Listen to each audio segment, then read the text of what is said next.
Cheers! Welcome to Movie Bitches Feud review.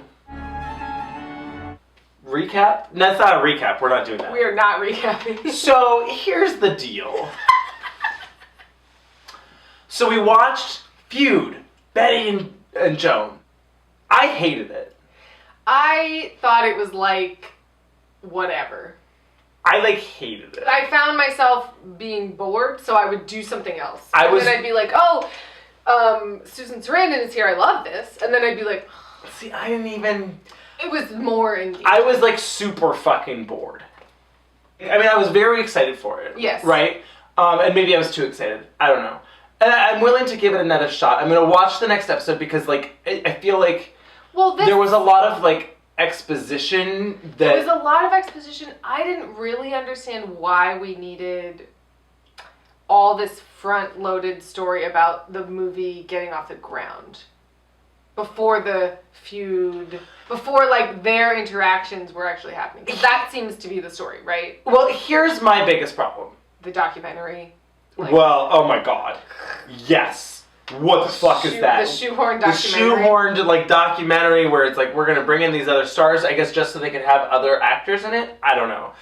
Well, I'm sure that's a real documentary that they're just I'm sure that they're... Whatever, but... Well, all of it, okay, it was weird. All of it seems very painstakingly detail-oriented, right? Yes. Where it's we have to get this detail right, and this detail right. Everything is down the outfits and the houses. And the labels, and exactly, right? They had the Mommy Dearest house, whatever. It was all this stuff, right? Love those references and all of it. But it was somehow in focusing on all of these, minute details, he missed, the big picture. Well, it was a lot of, I felt the same way about this that I felt about the movie Hitchcock, where it was just, kind of rote. Yeah. And maybe it's because it's stuff I already knew, because I'm a nerd. Right. And maybe because I had told you all that whatever happened to Baby Jane stuff, it was less what? Crazy. Sure. But not a ton of it got revealed. Well, and my issue with it too was that it just felt very banal. Very banal. Okay. And it was but these are some fabulous cunts. This should be Yeah, it was they're. Where's the camp? Well, Where's once again, Joan, the character of Joan is to me very boring. Yeah. But even Betty's character was very boring for me. Bette, I was yes, you're I liked her more. I would watch a whole movie about Bette Davis. Why isn't there a biopic about Bette Davis? Why isn't there? That's a great question. I don't think that Susan Sarandon should play her. It's the look is good, the voice is weird. I've always thought so. For me, I just kept still seeing Susan Sarandon. Sure. On screen. I was this is Susan Sarandon. This doesn't feel like Bette Davis. Yep. And so, she's not bad, but she's not very good for me. My biggest problem with it was that I don't understand why he picked this in. Well... Why are we going through this movie? Why... Without talking about any of these women prior, how did they get here? Who are they? What are their motivations? Why are they like this? Yeah. Why don't you take time to They're kind of, the Bette and Joan now are talking about things of the past, but it did seem like a weird place in their lives to start, right? Yeah. And it's why not? Well, it wasn't the feud between them started with this movie. Not at all. So you're wait, what? It should build to this. If it's a feud, exactly. It should build to this, where it's just I almost want it to be here's an episode about Bette Davis. Here's an episode about Joan Crawford. And maybe that would be too much and you have to do more intermixed or chunks, whatever. I don't care. But I wanted more of let me get to know this person. And even in the scenes that they had where it was here's Joan talking to this man lover about whatever, or here's Bette talking, it wasn't about them. It wasn't about them. It was this weird thing. It was almost written, like it was them performing someone else talking about them. Well, the only line that felt Ryan Murphy-y to me was when Joan Crawford's maid is What did you tell them? That it was an honor to prune Miss Crawford's bush and to shut up. it should be a pleasure for them to be trimming Joan Crawford's bushes. And I was like, oh yeah, like this is what the show should be. Oh, that was one line in this hour and 10-minute pilot. It felt very long. It felt very long. I kept being like, it's still on? Oh yeah, it's still on. Oh, yeah. This still has half an hour? Oh yeah, it still has half an hour. I mean, I think it didn't help that it started with Joan. Sure. I find her to be far less interesting. I agree. Well, that was the other thing, was that it seemed like they picked her. Right. It seems biased towards her. Yeah. And I was like, why? Yeah. And then, particularly because it seems just like Betty gets it. Betty gets it. And it's like, and it's Betty's right. Like art imitating life, right? Again and again and again and again. It's like, Bette Davis is the winner in real life. Bette Davis is the winner in whatever happened to Baby Jane. Bette Davis is the winner in Feud. Like, she just, and I feel like this didn't lean into that. It was just like, oh, we're going to show both sides. And I think it also was hard because I couldn't help but compare it to Mommy Dearest. Sure. And I missed, like, the camp of Mommy Dearest. Well, it just seemed very normal. Yeah. That's what I mean with, like, Hitchcock. It was like, that happened. Yeah. Oh, that's a story. Okay. Anyway, can we talk about Stanley Tucci? Yes. That scene was my favorite scene. It was fabulous. Yeah. And that was like, yes, Jack Warner, like, he was that asshole. It was like, yeah, I don't know. There was a lot. I mean, it was, like you said, it was painstakingly detailed. Yeah, oh yeah. In every research. But it seemed too researched. Yes. Or something. Or something. Or it was just like...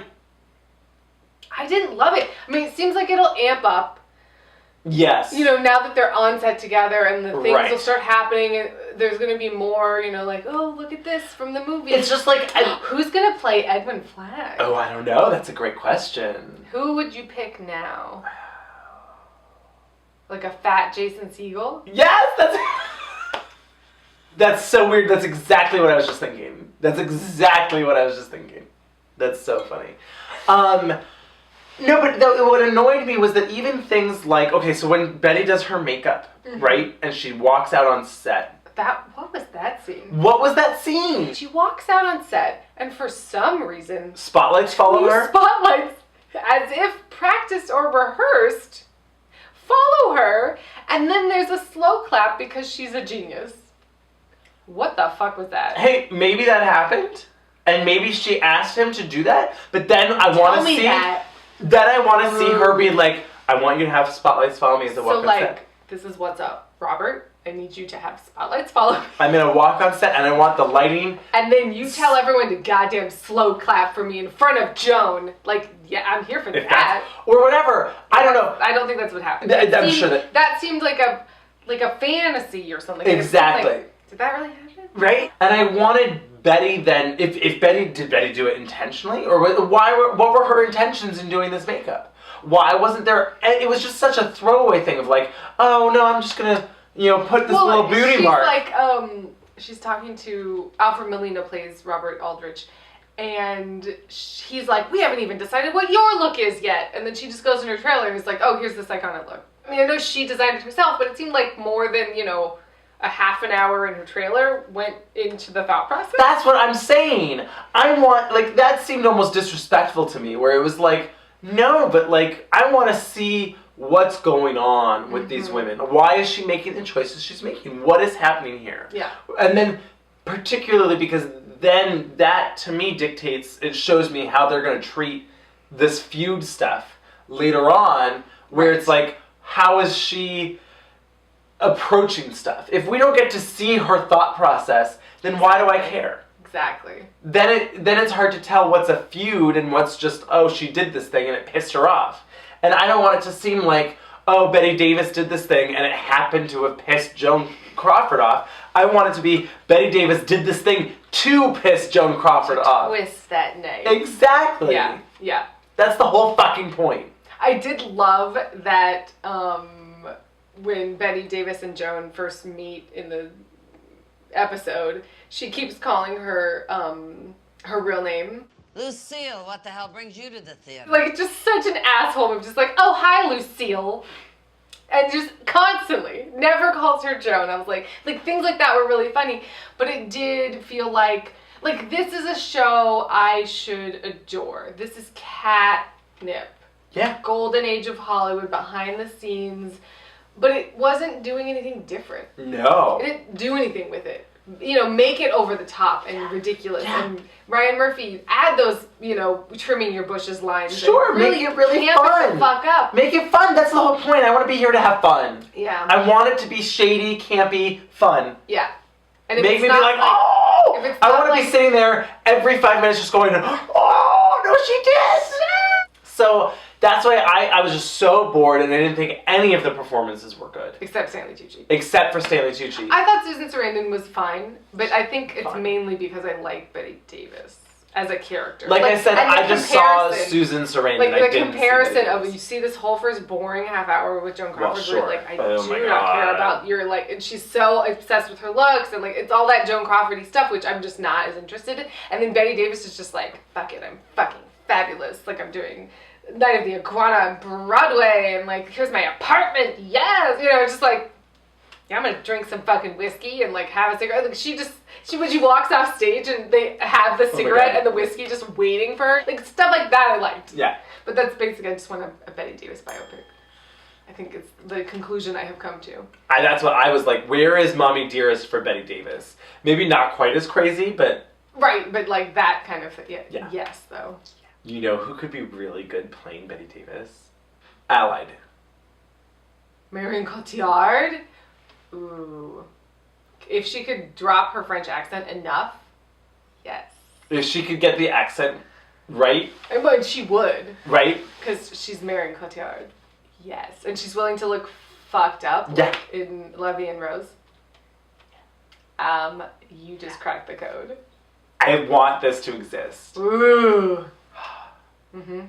Anyway, so I was really fucking disappointed. I'll watch the next episode. I liked the Saul Bass intro credits with all the Sure. Yeah. Once again, painstaking details of what would be the title credits of the era. Sure. Everything was in place, and then so there was nothing fun. But it just didn't about it. Exactly. And it took all of the personality out of it. Yeah. It was where's the fun? So we'll see. I'll give it another shot. We'll see where it goes. But most likely, I'm out. Sorry I'll about it. probably watch it because I watch a lot of crap, but I'll do other things while watching it. There you go. You'll make blankets. I'll make some blankets, and so... Check out Averyl's blankets. Oh yeah, I make blankets. You can buy them on Etsy. They're really cute. Anyway. So, that's Feud. I don't know. I don't Sorry know. about that.